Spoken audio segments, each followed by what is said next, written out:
Ryan Reynolds here for, I guess, my 100th Mint commercial. No, don't. I mean, honestly, when I started this, I thought I only have to do like 4 of these. I mean, it's unlimited premium wireless for $15 a month. How are there still people paying 2 or 3 times that much? I'm sorry, I shouldn't be victim blaming here. Give it a try at mintmobile.com/save. Whenever you're ready. $45 upfront payment equivalent to $15 per month. New customers on first 3-month plan only. Taxes and fees extra. Speed slower above 40 gigabytes. See details.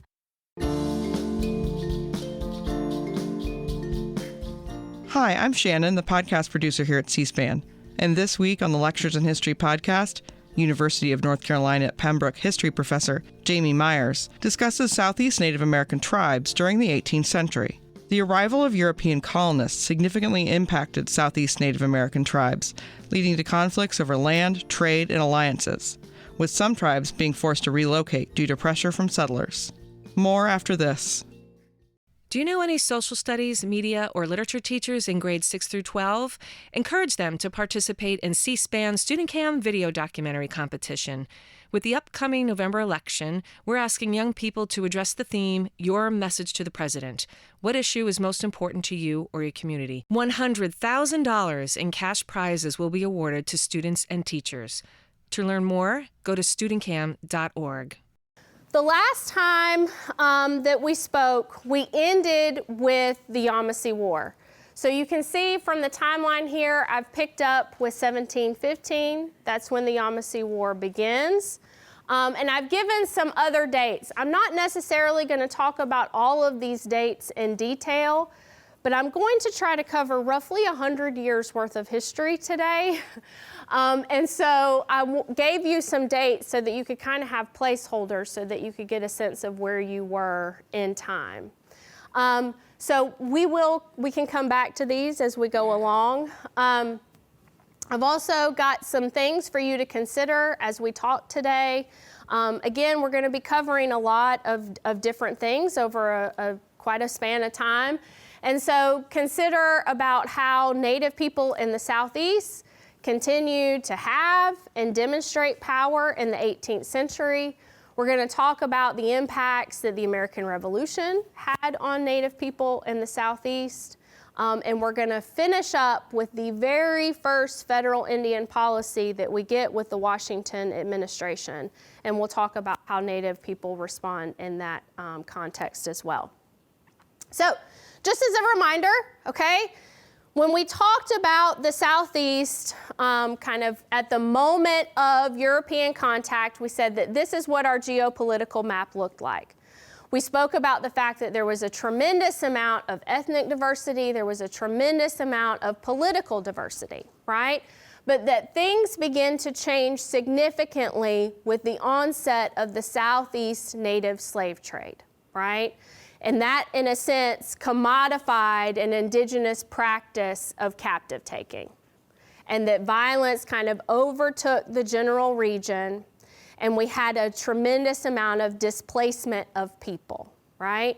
And so we said that through the process of coalescence, people left areas where they had been before, they move into new places in some cases. In other instances, they just kind of move to live with other people that perhaps have a numerical superiority, perhaps have a superiority in terms of their availability of resources, right? And while this map isn't perfect, okay, because it's certainly lacking an indigenous presence in North Carolina that we know is there, as well as continued indigenous presence in places like Georgia, Florida, and certainly in Mississippi and Louisiana. But this is a good map to think about in terms of how colonial and Native interactions play out for the rest of the 18th century.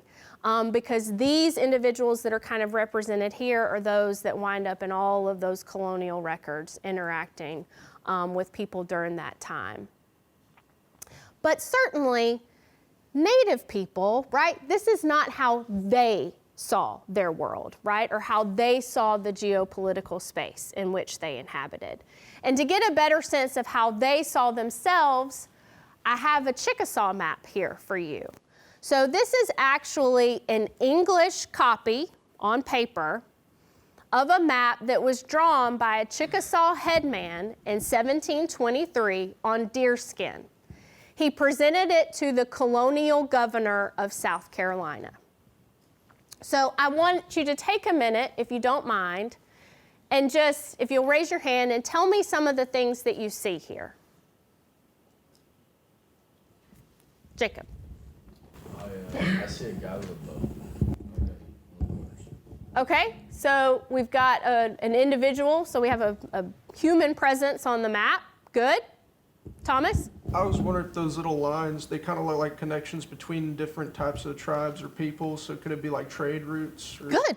Yeah, absolutely. Very good, Thomas. So you can see at the line kind of at the top that says Cherokee Path, and then one of the lower lines says Creek and English Path, so that's good.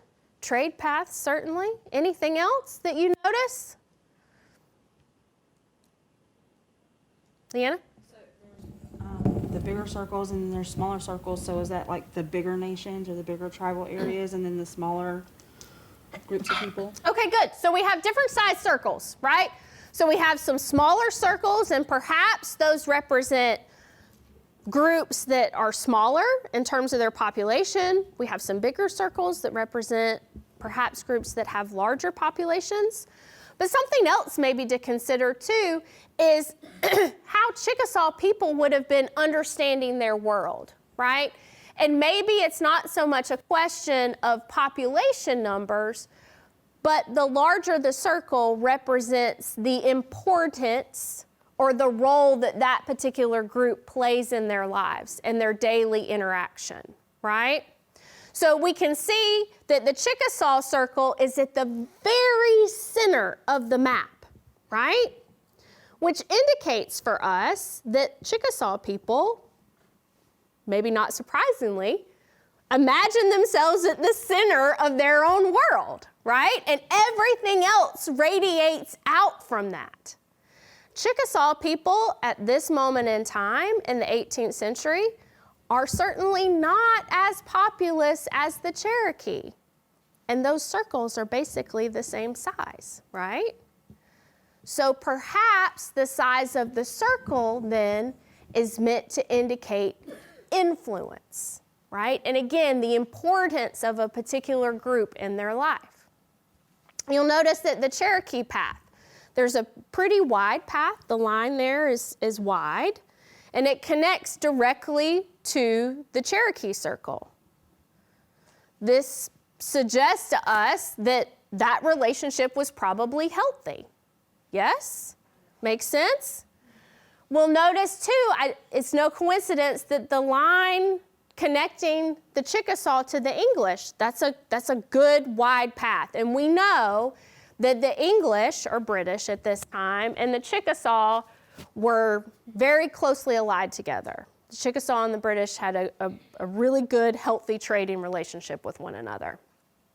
But notice that line doesn't stop in Creek country and pick up the other side. It goes through it, which suggests maybe that there's not a close connection there. Like, this is certainly a group that we have to recognize, right? This is certainly a group that we kind of have to think about in terms of our geopolitical situation, but this is not necessarily a group that we have a close alliance with, right? And then again, I think as many of y'all have indicated, these smaller circles represent groups that, are further away, certainly less of a relationship, right? But another really interesting thing too, I think, about this map is you'll notice that the line between the Chickasaw and the Choctaw, there's a line there, but it's narrow. It's narrow. The Chickasaw and the Choctaw were generational enemies. They had been raiding on each other for generations and taking captives. And so this map indicates that while there is some interaction that takes place, right, that path between them is narrow. And oftentimes language, when talking about paths, historic Native people use language about broad paths versus narrow paths. Broad paths indicated that there was a good, healthy relationship. Narrow paths, when they talked about narrow paths existing, that oftentimes indicated, conflict or animosity. And it's really fascinating that we can actually see that drawn here for us. So again, I think one of the major takeaways here is to really consider the fact that we're not that far removed from this period of tremendous violence, right? But Native people in the 18th century are feeling very secure in where they are politically, right? This is meant to communicate a principal place and location of the Chickasaw people within this colonial system. And it's also really instructive for us to consider the fact that the English circle is no bigger than any other circle. As we so often kind of think about these stories and we think about this history from this very colonial sort of mindset and imagine the fact that, colonists arrive and then that was it. That was the end of the story for Native people. And that's just not true, right? As we've already discussed in this class, you were either a member of a particular community or you were an outsider. And we see that for us here. The English have no greater or larger presence in the Chickasaw understanding of their world than the Cherokee or the Creek, or arguably even the Choctaw. And so those are just some really important things to think about as we kind of move through the 18th century. All right, so trade is very important, right? No longer are we trading in enslaved captives, right? The Yamasee War effectively ended the Southeast Native slave trade. But deerskins continued to be a hot commodity, all right? And Native people in the Southeast, particularly in the 18th century, are able to take advantage of their geographic position in a way that Native people in other areas don't have access to. So if you're looking at this map, we don't necessarily see a Native presence here, but the three major European powers that have a presence on the North American continent are illustrated here. Spanish are green, the English are red, British are red, the French are blue. Do you see the area where they all kind of converge? The Southeast, right? And so what this meant for Southeastern Native people, they had choices. They had choices, right? You don't have to just go to Food Lion. There's a Publix, there's a Kroger. Goodness gracious me, there could even be a Harris Teeter or something like that. I don't know. Dream big, right? Dream big. And so they had options. They had different trading relationships that they could go to with their deerskins. They didn't just have one place. And so what this meant then is that they could, kind of see what was on offer and then say, well, this is really great, but you know what? I could get much better things for cheaper if I went to the British. And because historians are really good at naming things, we call this the playoff system. Playoff. That was a joke. Y'all were meant to laugh. It meant, very good, thank you.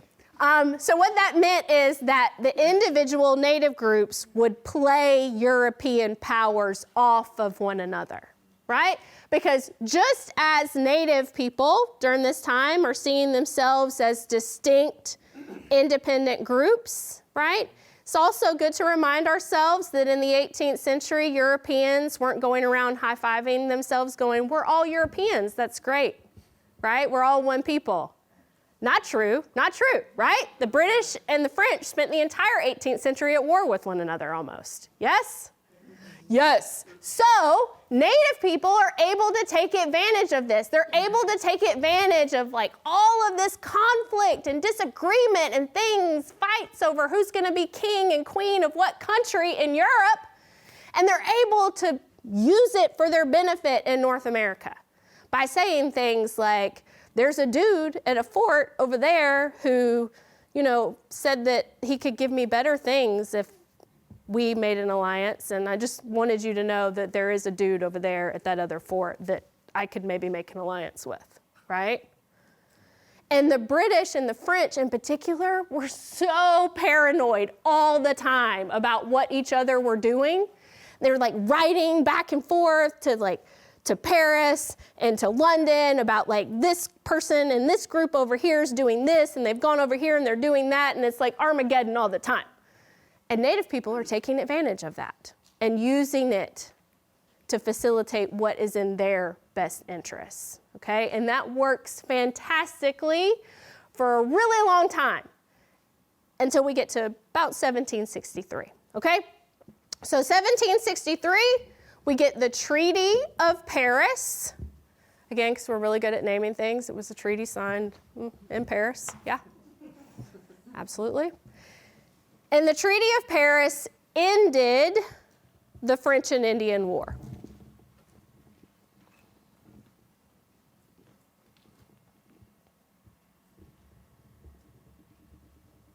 Okay, so there had been a number of conflicts, again, particularly between the British and the French. Oftentimes there was like a European theater to these conflicts, and it would flow over to North America. This is the last one of these. It's called the 7 Years' War in a broader world context, but on the North American continent, it's called the French and Indian War. And the outcome of that essentially meant that there wasn't a French presence any longer, okay? So that option that was there to say like, hey, there's this French dude at this fort over here, I'm gonna go talk to him if you don't, give me what I want, that option does go away, right? And so that the playoff system that had worked so well for so long ceases to exist as effective way to engage in diplomacy and kind of get the trade goods that were desired.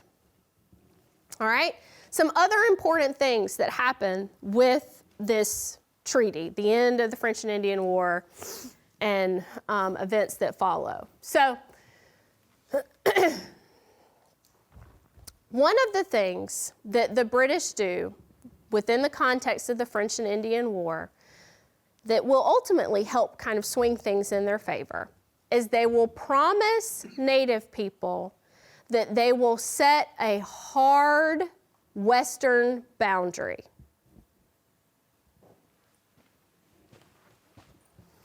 That boundary essentially follows the Appalachian Mountains. So if you're looking at this map, that kind of crisscross red and blue area, that's kind of like roughly in that region, right? The British promised Native people, we won't allow settlement beyond that line. We'll keep all of our settlers east of this particular line. And again, that was in exchange, Native people agreed to stop supporting the French. Like not necessarily fight with the British, but at least kind of take a position of neutrality, all right? So when the British ultimately have victory in the French and Indian War, they do try to uphold this agreement that they established of holding this line. But you have all of these British colonists that don't want to mind the line. They don't want to mind the line. A number of them are going to argue, pardon me, we went to war in the first place to gain access to this territory, and now you're telling us we can't have it. We don't like that. And so there's going to be increased tensions because settlers just continually ignore the line. And then British officials are having to then continually go to Native groups and say, can we sign another document that recognizes another different boundary that's a little bit further west than the last one that we agreed to? Make sense? Okay. Another important thing, though, to keep in mind here, too, is we don't just have, like Joe Pioneer going out into the woods with his family to build a cabin, right?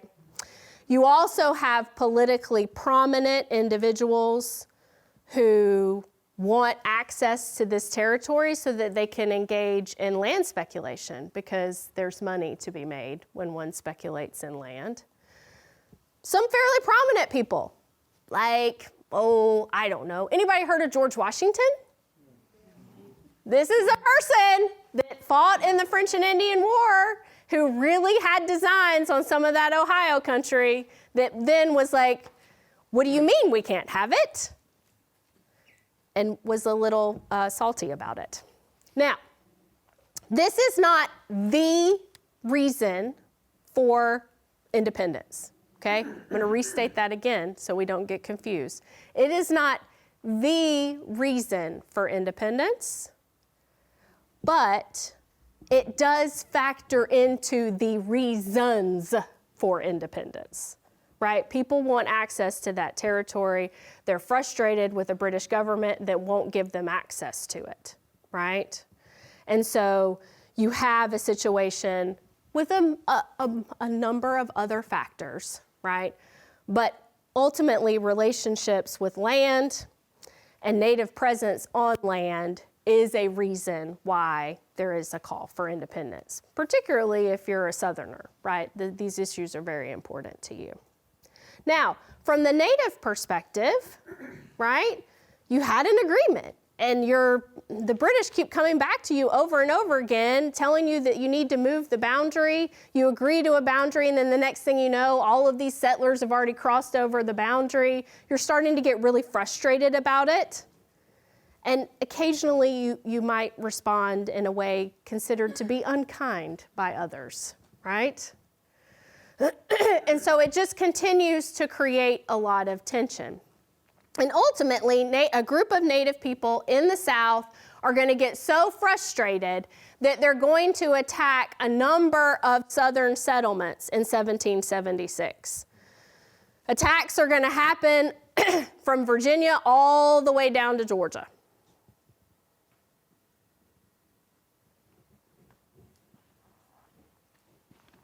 And that's why Thomas Jefferson refers to the merciless Indian savages in the Declaration of Independence. Because those attacks happened in the summer of 1776. Thomas Jefferson, being from Virginia, takes it rather personally. All right.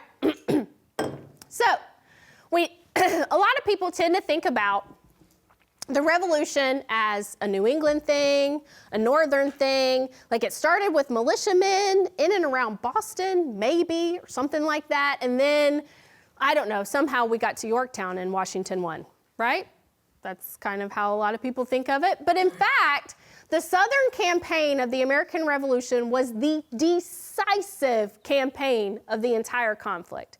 You can see from the map on the left that the majority of that conflict took place in the Carolinas, but certainly Native people throughout the Southeast were kind of enveloped into this because there are going to be raids and things that are happening in Florida. You're going to have raids and events that are going to be occurring along the Mississippi River and in places in and around Louisiana. And so all of the Southern Native nations are going to wind up kind of caught up into this. And they have to make decisions about who to support. And these decisions were not universal. Just like as colonists, we're having to make decisions about, do I want to be a patriot or do I want to support the crown, right? Native people were having to make decisions about, do we want to kind of back and support these people that are trying to get independence from Britain, or do we want to back and support these people that are still saying that they're British? Or maybe, is it possible, could we just stay home? Is that possible? Like, those conversations are happening as well. And individuals make individual choices. We can't look at this map and say one nation decided to do X, Y, Z, because in many cases, well, in all the cases, it wasn't as simple as that. Individuals within those nations kind of went one way or the other. But some of the interesting things to consider here is the fact that as military activity heated up in the South, so too did attacks on Native communities. So you can see from this map that most of the fighting that took place in the Carolinas is going to be happening in 1780 and 1781. So this is just a Cherokee example, because it's too much to try to do them all, but this is just a Cherokee example. And you can see that in 1780 and 1781, that's kind of a high point of when towns are attacked. And it's happening within this context of revolution activity that's taking place in and around Cherokee country. And certainly the same can be said for Creek country, Chickasaw country, Choctaw country, and and certainly the Catawba, right, and other areas of the Carolinas are being enveloped in all of this as well. But I wanted to place emphasis here because this conflict, there are essentially two conflicts that are happening, right? You've got this war for independence in which Americans or Whigs or whatever you want to call them are fighting for independence from Britain. But within that, you also have Native Southerners, not all of them, okay, let's be clear, not all of them, but some groups from all of these tribes that have said, we're tired of all of this settler encroachment. We're going to do something about it. You just burned 23 of our towns to the ground. We feel like we should respond.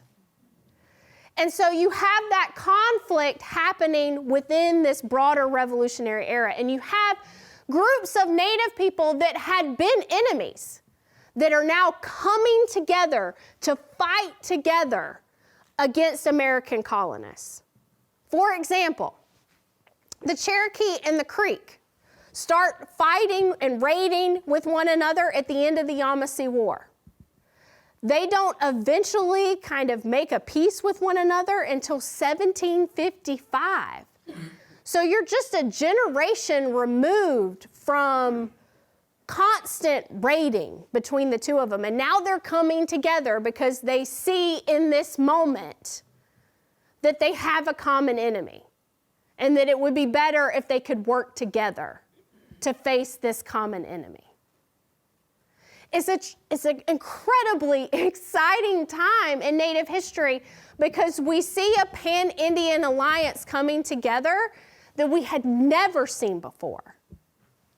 You have the most populous groups of Southern natives that begin to engage in intensive diplomacy with one another to try to establish this pan-Indian alliance. You have the Creeks, you have the Cherokees, you have the Chickasaws, you have the Choctaws.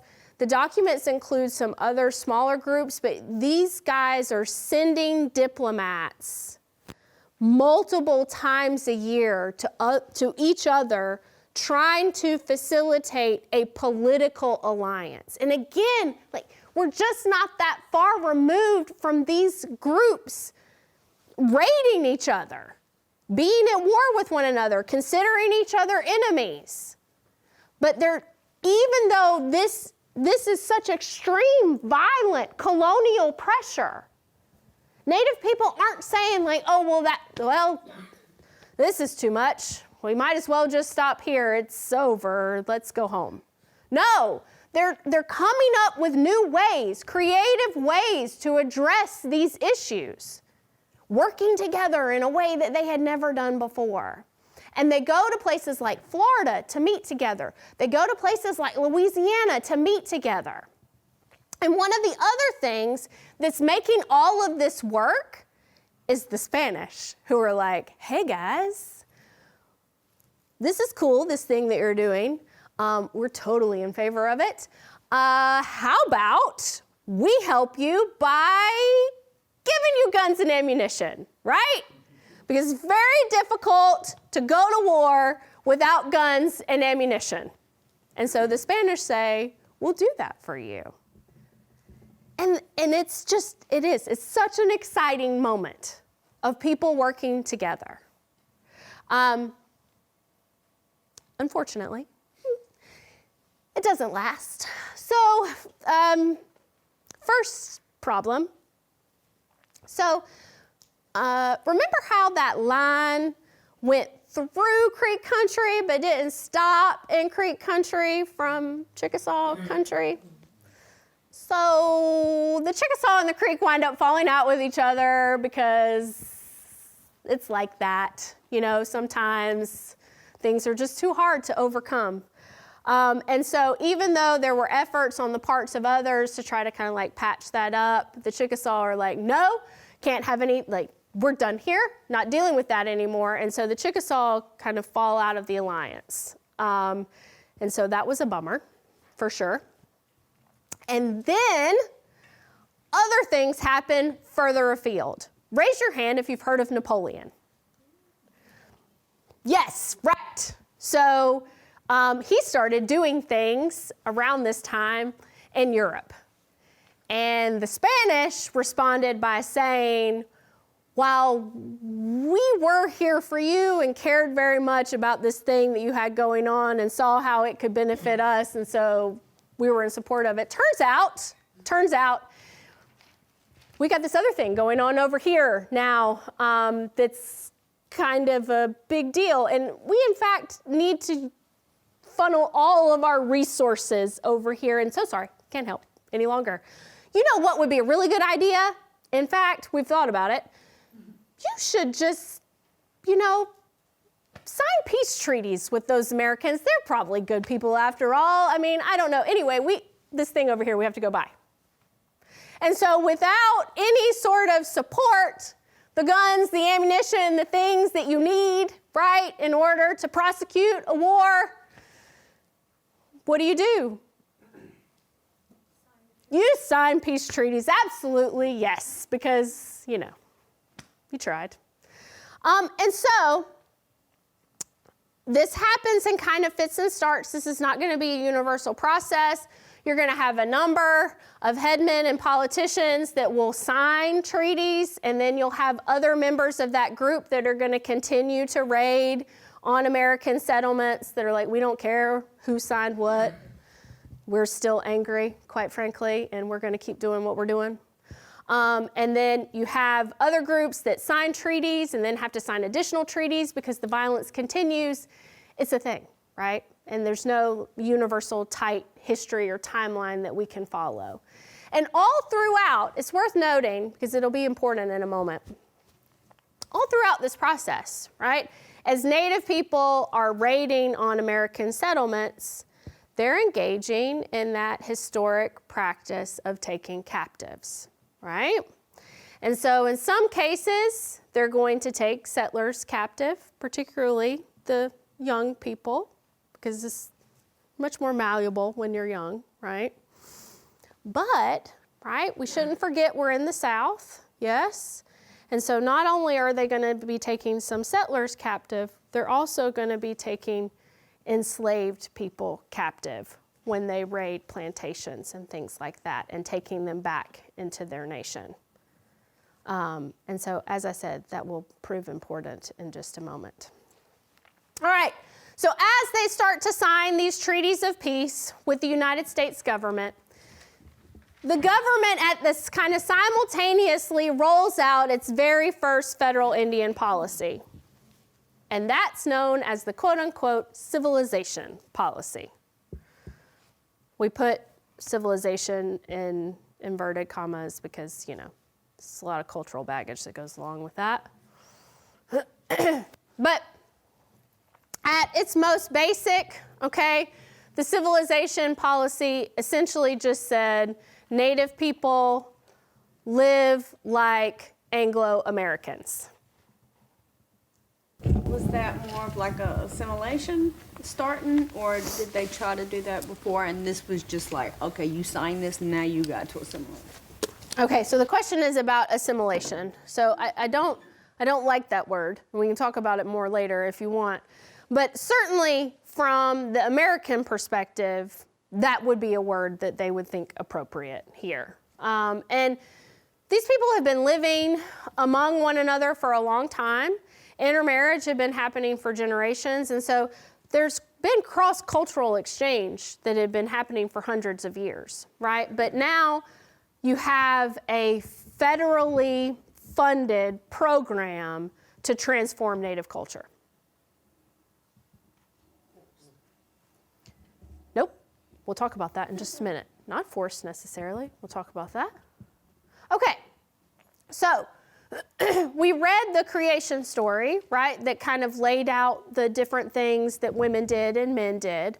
We learned that women were meant to be farmers, right, and that men were meant to hunt.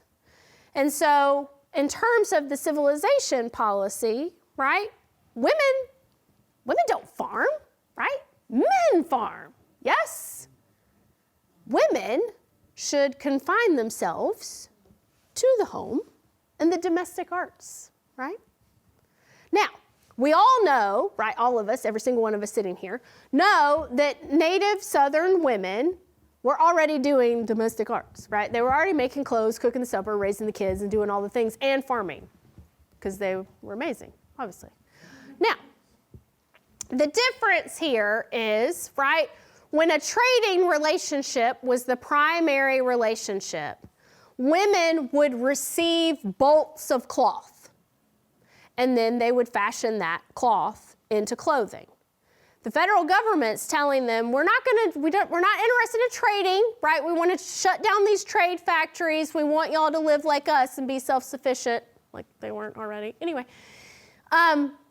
so women, we're going to give you spinning wheels, right? And so rather than having the cloth already done, you're going to spin your own cloth, you'll weave it, and then you can make the clothes.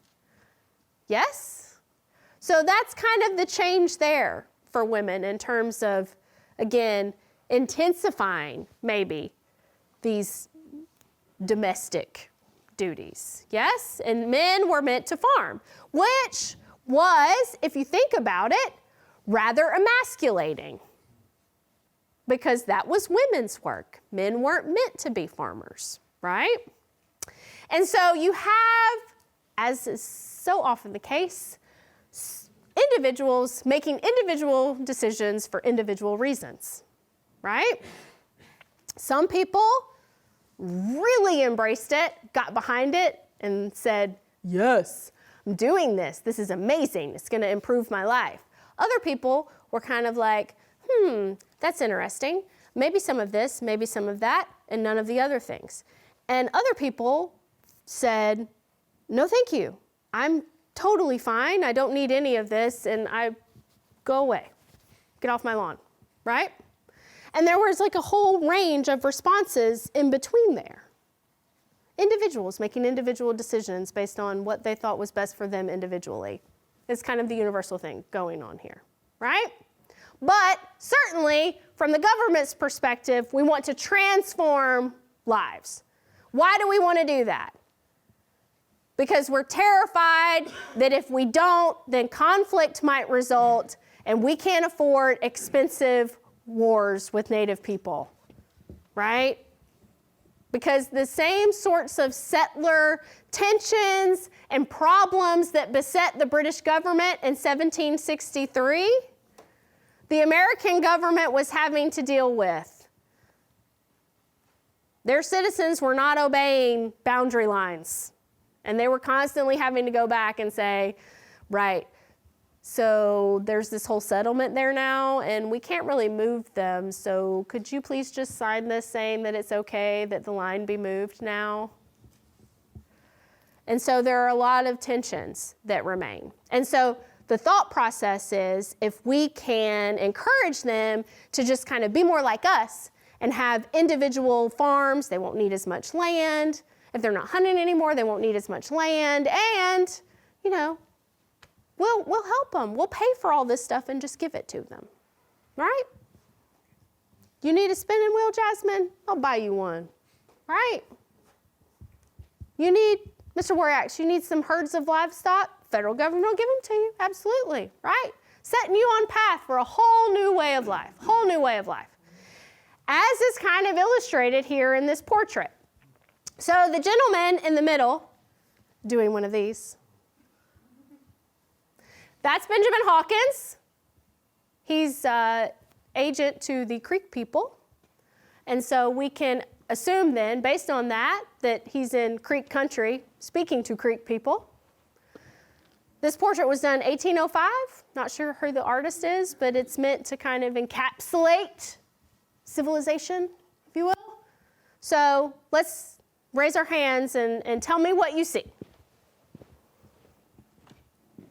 Thomas?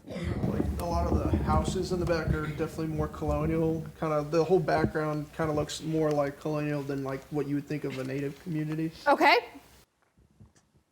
Houses are certainly different than, they're definitely like more cabin sort of structures for sure. Good. Leanna? The amount of corn. Okay, so we versus have a lot of corn. We do have a lot of corn. Corn continues, that's the thread that runs through the Southeast, right? Corn continues to be the thing. But there is something different now. Who's dumping the basket of corn? It's a man, it's not a lady. Yes, very good. What else? Hang on. Mary? So two people on this side of Benjamin Hawkins. They look like they've got their hands on a plow.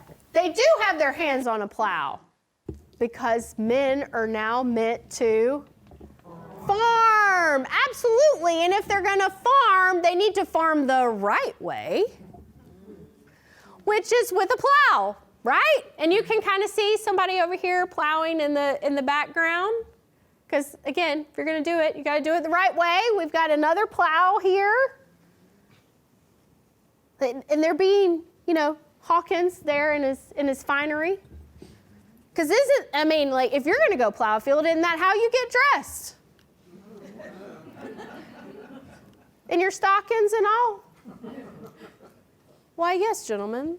It works like this. He's not actually doing the plowing. He's just kind of posing and pointing. Yeah, does that like teach To them. how to do it? Well, It works like this, right? Yes, you take one hand here, one hand there, and then, yes. That's how it works. Now, okay, so let's talk a little bit about some specifics, because I told you that individuals made individual decisions, blah, blah, blah. Now, so for those that really embraced it, got into it, we're like, yes, I'm doing this, it's gonna be amazing. They did, and they became incredibly wealthy, okay? They had the same sorts of plantations, and in some cases, right, nicer houses and barns and fences and things than their white neighbors. They were the wealthiest people in their neighborhoods. And remember, too, right, they take advantage of the fact, too, that they had been engaged in that previous period of captive raiding, right, and that they have an enslaved labor pool that they can put to work.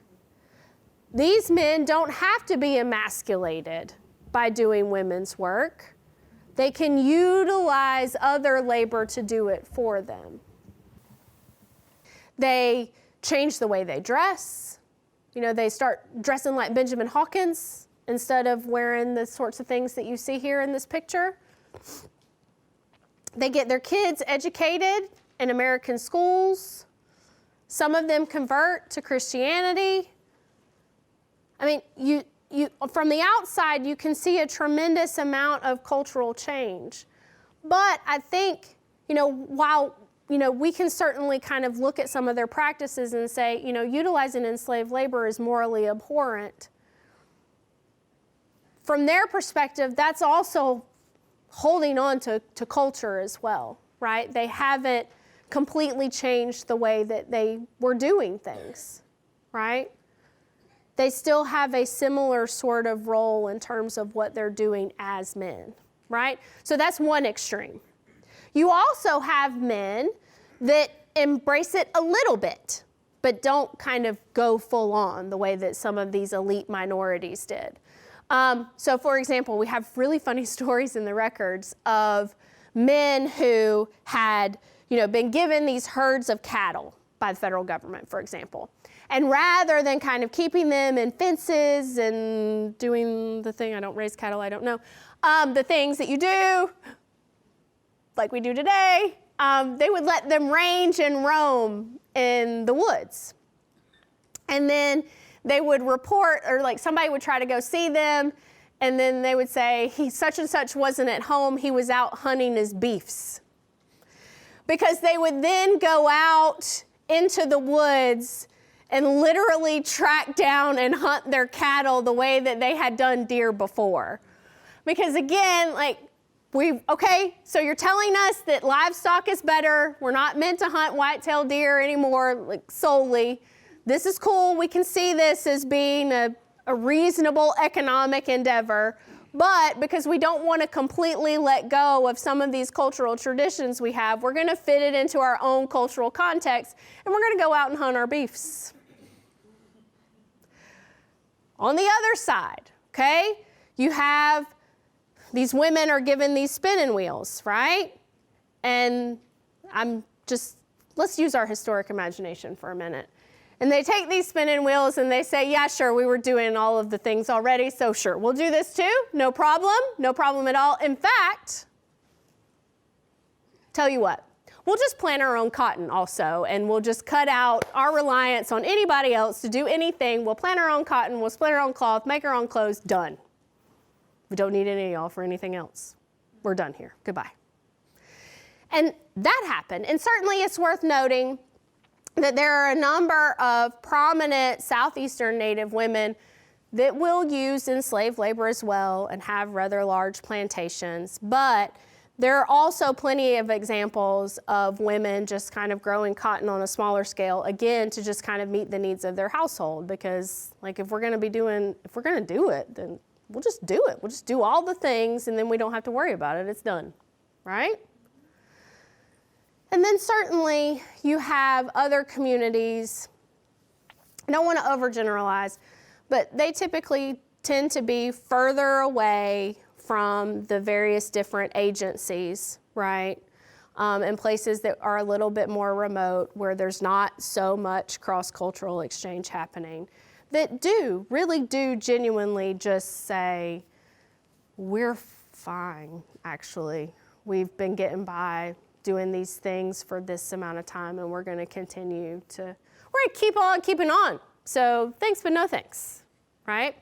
So again, all sorts of individual decisions made. So it's not a matter of force, right? The federal government wasn't coming in and forcing them to do this. They didn't really have any way to do that. But they are certainly trying to entice them to do it by paying for the things. Right? You want to learn how to spin? We'll buy you a spinning wheel. You want to go out and hunt beefs? We'll give you the cattle. You want to chase around dumb sheep? We'll get you some, Plows? You need a plow, AJ? We'll get you a plow. Get you a plow. And then we'll show you how to use it. All right. Questions. How did Natives in the Southeast exert power? Thomas? Kind of played the European powers kind of against each other, barring, like you said, where they're like, oh, you're saying this, well, I can go down to this French guy at this fort and get a way better deal, so. Yeah, absolutely. So that cleverly named playoff system, right, of just kind of playing the different European powers off of one another, relying on, what they knew were kind of fraught political relationships in Europe to their advantage in North America, and just utilizing those colonial concerns to their benefit. Absolutely. What about the American Revolution? What sort of impact did that have on Native communities? How did Natives respond? They were kind of dealing with their own thing at the same time as the American Revolution, correct? Mm-hmm, mm-hmm. For the land encroachment. Mm-hmm, mm-hmm. Yep, so they are having to kind of deal with their own internal political issues. I got really excited because it was a really exciting moment. Mr. Wariax, hang on, the microphone's coming. Go for it, dude. The creation of the Pan-Indian Alliance. Yes, very good. Yes, the creation of that kind of Southern Confederacy, that moment of diplomatic effort. Yes, it was a beautiful thing, AJ. It was a beautiful thing. Good. All right, what about civilization? Mac. Some fully embraced it, I guess, due to survival, and some stuck true to their native traditions, they couldn't let go of it. Yeah, good. So we had two kind of opposite ends of the spectrum that we talked about, of those that embraced it wholeheartedly, really got behind it, and did, have tremendous amount of personal success. And then those that shirked it altogether and said thanks but no thanks, and then the majority of people, fall in between those two extremes and just kind of pick the parts that they think, yes, this is good, and they don't pick the parts that they think aren't good. Yeah? All right, do we have any other questions? Does anybody need me to repeat anything or expand on anything, or somebody have some sort of brilliant thing that they wanted to add? Dr. Jacobs. So I just want you to talk a little bit about the traditional captive taking, because I see that working on a couple different levels. I see that working on a power play, but I also see that as continuing the traditional means of incorporation of other people into the fluidity that was going on among Southeastern people. So could you talk about how those two things were happening at the same time? Okay, so, all right, we spoke a little bit about captive taking. And when we spoke about captive taking, we said that there were three kind of typical outcomes, right? Adoption, ritual torture and death, or staying in a state of unfreedom, right? And that not always, but typically, captives were taken in raids that were inspired by this need for blood revenge, right? And so that changed as we entered into this period of the Southeast Indian slave trade, right? Because captive taking became commodified, and it became all about taking as many captives as you possibly could to then trade them on for other goods, particularly firearms, right? But like we said, the Yamasee War effectively ended the Southeast Native slave trade, and what we see reemerge are those historic practices of captive taking. And again, we're kind of back to those three most common options: adoption, ritual torture and death, and just staying in a state of unfreedom. And so as we kind of move through this colonial period, we do see raids happening. And all, when we said before, I mentioned children and how children are malleable. So oftentimes, if a raid happened on a particular community or household and children were taken, it was the most common outcome for that situation would be for that child to be adopted into the community. When we talked about how, individuals that had gotten kind of wrapped up in the slave trade, one of the reasons why they wanted out is because they wanted to have that option, right, to adopt people back into their communities. They wanted to be able to take captives to adopt them because it was a way to, supplement population numbers that are dwindling for different reasons. And as we move through the 18th century, right, we've had extended kind of periods of attack and warfare, particularly if you think about in the context of the Revolutionary era and the way that, again, that military activity impacts communities.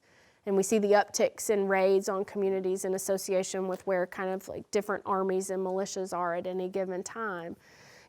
There's a desire to take captives to adopt, to bring them into the community. And to be clear, when a captive was taken and adopted into a community, they gained a whole different identity. And so there wasn't any sort of association. Nobody would have walked around and went oh, well, that's them, but they're adopted or anything like that.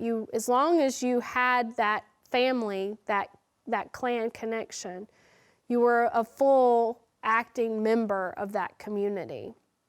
And so it's a way to enhance communities, it's a way to strengthen communities. And we see Native people throughout the Southeast moving back to those practices throughout the 18th century after the slave trade is over.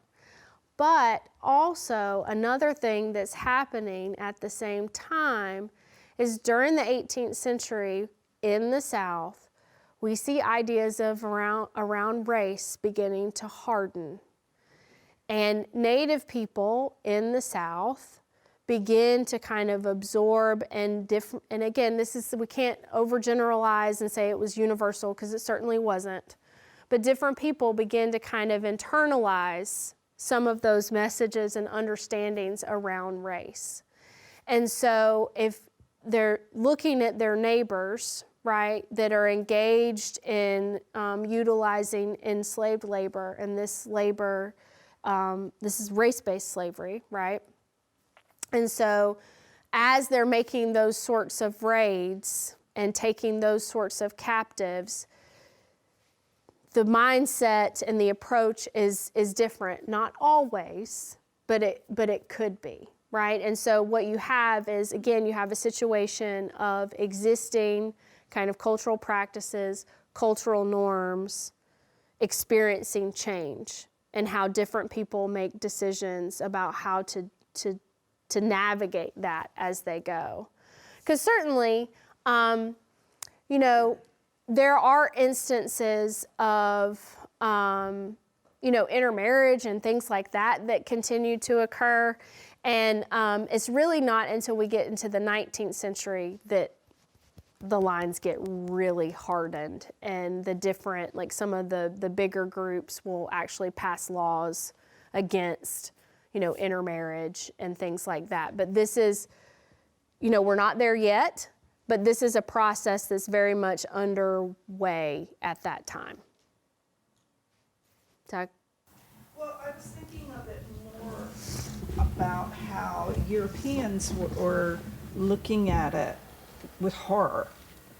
And that's sort of a power move on the Native part, even if the Native people were not interpreting their behavior or seeing it as a power move. Oh, it's just taking of captives in general? Yes. It set a kind of pall or I don't know, a sense of real horror. Mm-hmm. Yeah, it's kind of could be seen as a form of psychological warfare, at least from the colonial perspective. Yeah, for sure, for sure. Other questions?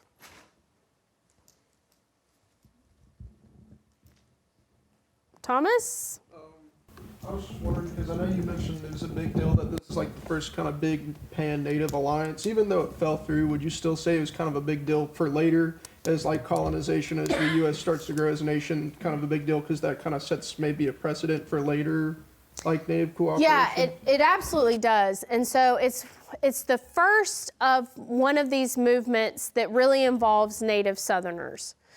In 1763, we get kind of a first iteration of a pan-Indian alliance with Pontiac's Rebellion. But that doesn't really, that's kind of happening further west and doesn't involve Native Southerners to the same degree. This one is interesting because it's so regionally specific. Also, at the same, kind of around the same time, many of these groups that are engaged in this diplomacy to kind of form this Southern Confederacy, if you could call it that, are also participating with Native groups further north, kind of in and around the Great Lakes region, and are engaged in pan-Indian activity as well there. And in fact, achieve a major defeat over an American army within that same time period. So I think in what's happening in the South is unique and kind of distinctive because of the Southern cultures at work there. But there is kind of just this general sense of among Native people, I think particularly Eastern Woodland people, that again, this geopolitical situation is changing and we need to figure out a different way to deal with this changing situation. Like, rather than maybe we need to overcome some of these differences that we've had with each other, because as our options for trading partnerships and alliances are dwindling, right, as all these competing powers are moving or kind of being pushed off the continent, then maybe it might be better for us to try to work together against a common enemy. So it's a general trend that's kind of going on at the time. But it's unique in the South because it's the first time, again, because it just wasn't that long ago that these people were, yes, not friends at all. Go for it. Were the natives, since the Pan-Indian Alliance, were they making treaties with each other? Because you know, like those little fine lines and the thick lines, you my bestie, but you're not so much. So were they making those treaties the same that? Sure. So they wouldn't have been writing treaties necessarily. We do have some recorded things because they're meeting in, because the Spanish are there. Because the Spanish are trying, like the Spanish agents are trying to take credit for all of this. Like writing back, we facilitated this, that, and the other thing. No, they didn't. Anyway, so they're there writing things down, but Native people are exchanging strings of beads, belts of beads, and things like that that signify their commitment and alliance with one another in these spaces. Mary? So, before the Pan Alliance, and because of the settlers encroaching upon their tribal lands, before the Pan Alliance and all this, were the native tribes, did they ever have a sense of unity before then? I don't know, coming together for whatever reason, or this is its first of its kind where they're coming together as unity and having to defend their lands and their way of life. So I don't want to overgeneralize, because there certainly are moments where people come together for different reasons, right? And there's kind of there can be these moments of having an ambassador that can be exchanged in towns and stuff, but generally speaking, you were either a member of X community or you were an outsider. And, you know, there were certainly ways to facilitate alliances, but not necessarily this kind of, again, the difference here is finding unity as a people, right? Distinctive and different from this other group of people. Does that make sense? Okay. Other questions? Thank you all for your time, attention, and participation.